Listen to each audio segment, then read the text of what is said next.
Welcome, food travelers. I'm Simon. And I'm Micah.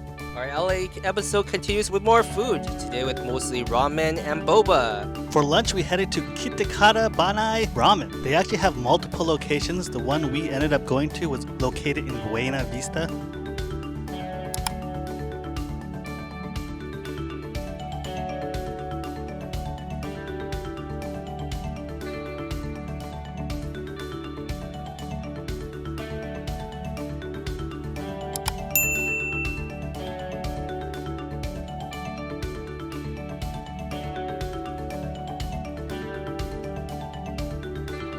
What I had ordered here was the chashu ramen. The chashu ramen is a lot of chashu.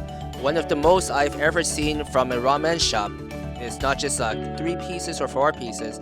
I think they give you something like 11 or 12 pieces. It's just layered upon layers of chashu.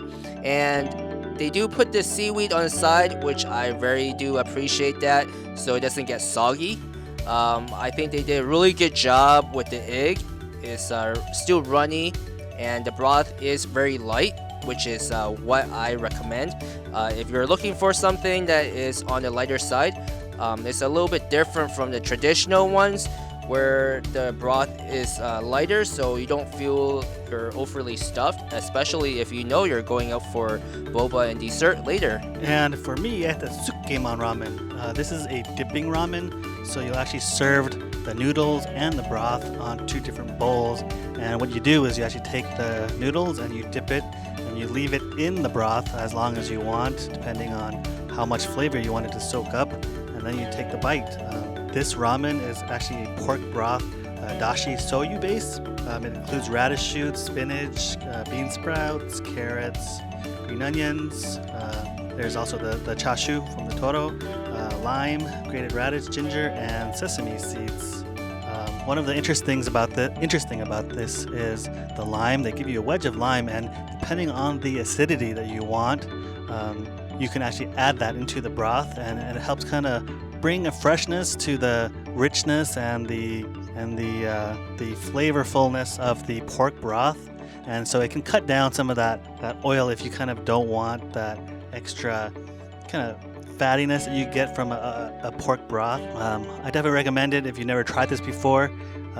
Having kind of that additional control of how you want the flavor of your broth when it's not quite prepared and all together at one time, it's a different experience. It's very delicious. I would definitely recommend ordering this dish if you ever have a chance to do it.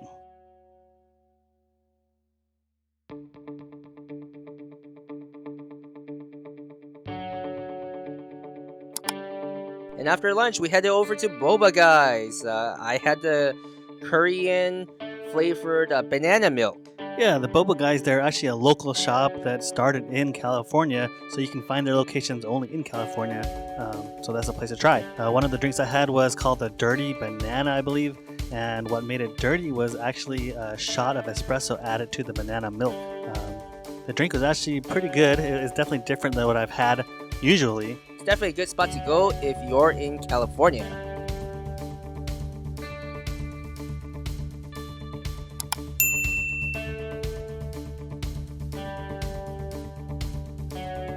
So we ended up having a early dinner, so we headed to a place called Hanshin. Yeah, Hanshin is known as a hipster style restaurant. They do like a twist of Korean classic dishes. It's a very small place, kind of hidden away, but it's very popular. It's very good food. I really enjoyed this place. I'm a big ginger beer fan, and I also enjoy cinnamon as well. And they had a combination, and when I first saw them put those 2 together, I thought, does that really work? But when I actually took a sip and drank the cinnamon ginger beer, it was so delicious. It kind of blew me away. Yeah, that cinnamon ginger beer was amazing. I wish we could get that here too, but unfortunately, it is locally produced in LA. Yeah, it's unfortunate. I wish I could have bought a few dozen bottles and took it back with me. I'm definitely gonna go get that again when I head back down to Southern California into the area. And here for this early dinner, we got the 96-hour bone broth oxtail ramyeon. This one is 96-hour cooked. It's very, very flavorful, and there is a lot to it. There is. One of the things I was trying to think about how to describe this ramyeon, and something that kept popping into my mind was luxurious, if that's a way to describe something, especially for a food. To me, the way this ramen was prepared, put together with the spices and just everything together, it tasted luxurious. Yeah, I agree, Simon. It's very luxurious for a ramen dish. I don't think anywhere else around that we've been to has made something so complex and so flavorful. Yeah, that 96 hours is definitely, you can tell it's put into the ramen. Even now, I want to have this dish right now, just seeing it. And actually, for me, this is one of my top ramens I've ever had. And after coming here, I actually told my cousin about it, and he came here right away. So what did he think about it? He thought it was good. He said he'll come back again.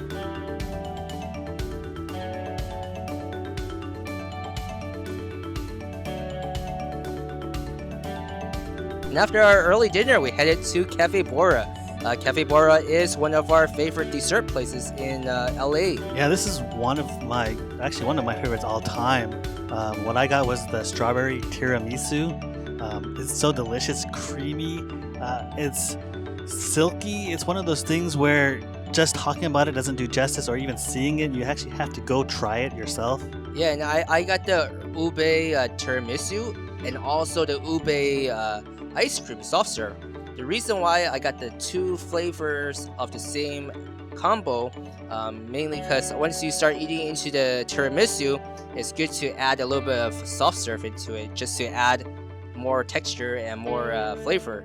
And the first time we actually ran into Bora Cafe, it was actually a while back. They were actually located in K-Town, and originally we thought that maybe they had closed down with all the things that have been happening, but they actually ended up opening another location, and this was a lot more south than K-Town, located in the Buena Park area.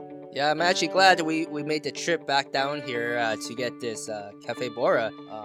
I would be so sad if they actually closed down for good. Yeah, me too. It would just be something that I would be craving that I just couldn't replace with something else. There's just, for me, not something that's quite the same as what they provide. It's a dessert that I just really, really, really enjoy eating. I don't think there's any other places that can make the tiramisu the same way.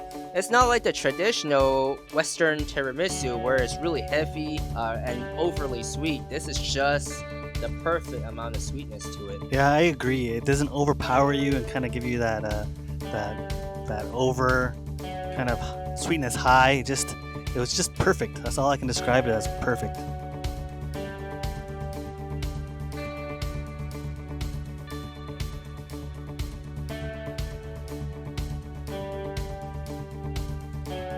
And after dessert, we went over to my favorite boba shop.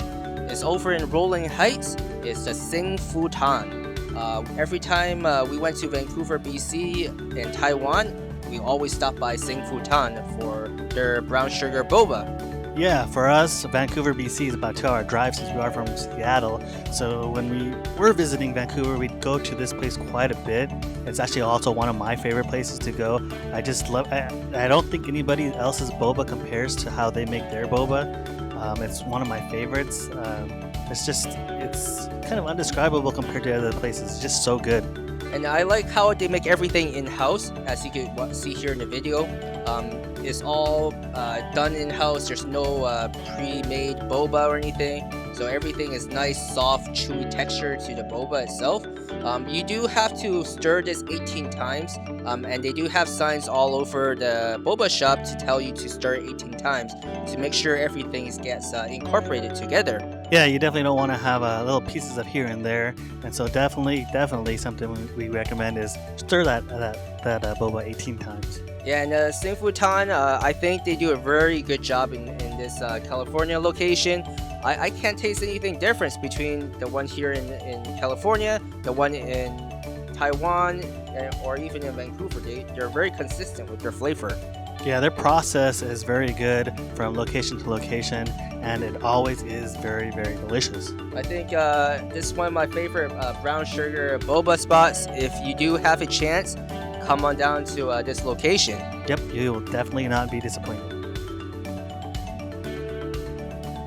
And our final location for the day was actually the Alley Boba. And interesting enough, we actually had this right after we had the Xing Fu Tang. Yeah, it was just down the street. Since we're already in the lot, might as well, right? Yeah, it's just on the opposite side of the exact same strip mall. And we actually did have it right after we had the other boba because we wanted to compare. And one of the things they actually are popular for is they have kind of a crunchy topping, as you can see on their boba. Yeah, and for this location, if you do prefer more tea flavor, this would be the spot. But if you want more brown sugar and creaminess, Xing Fu Tang was the better spot. I agree. I still enjoyed it, but it just was, just a little bit less. It was very interesting to get the crunchy topping texture. The only kind of odd thing is it's all on the top. And so it's kind of one of those things where if you mix it too much, it'll start to get soggy. So you kind of have to eat in the top at the same time that you're drinking from the top. So it kind of makes it difficult in terms of trying to get a piece of crunchy texture with each sip. Yeah, and I also did not enjoy the boba here as much as Xing Fu Tang. Just after having that really soft, light texture of the boba for Xing Fu Tang, when you come to the alley, it's just not as satisfying. Not as satisfying for me. Yeah, that's an unfair comparison because you can kind of tell the difference between one that is just freshly made and where they put so much time and effort into creating something so great in terms of boba wise, and then having something that is just not quite the same level. And to wrap up the episode, here are our notables. Yeah, for the first notable, here is my Shu Ramen. I really enjoyed this one. It's got thick, chewy noodles. There's layers and layers of chashu. The broth is very light. It's not like the traditional ramen where it's overly heavy. So if you're going for dessert afterwards or boba, this is the spot to go to. And for the second notable is the 96-hour oxtail bone soup ramen over at Hanshin. A luxuriously delicious ramen, one of my all-time favorites that I will definitely go back and have. And I also suggest if you love ramen, come and try this as well. And don't forget the cinnamon ginger beer to add on if you like cinnamon and you like ginger beer.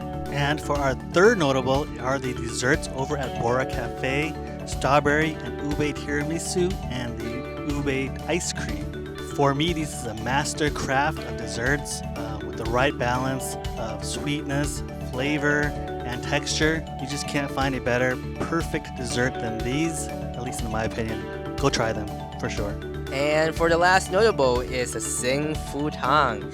They're very consistent through all their locations that I've been to in Taiwan, Vancouver, everywhere.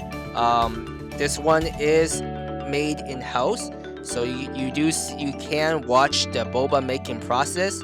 Everything is done very well. You do have to stir it 18 times to get everything incorporated together. They do a very, very good job at this location. And everything is very soft and very chewy. You won't be disappointed. If you do like brown sugar boba, they do a very good job coating the cup before they put in the rest of the ice and the milk. And they do use fresh milk too. And to support our channel, don't forget to hit like, subscribe, and hit the notification bell for the YouTube algorithm. And for more photos, follow us on Instagram. See you guys on the next episode.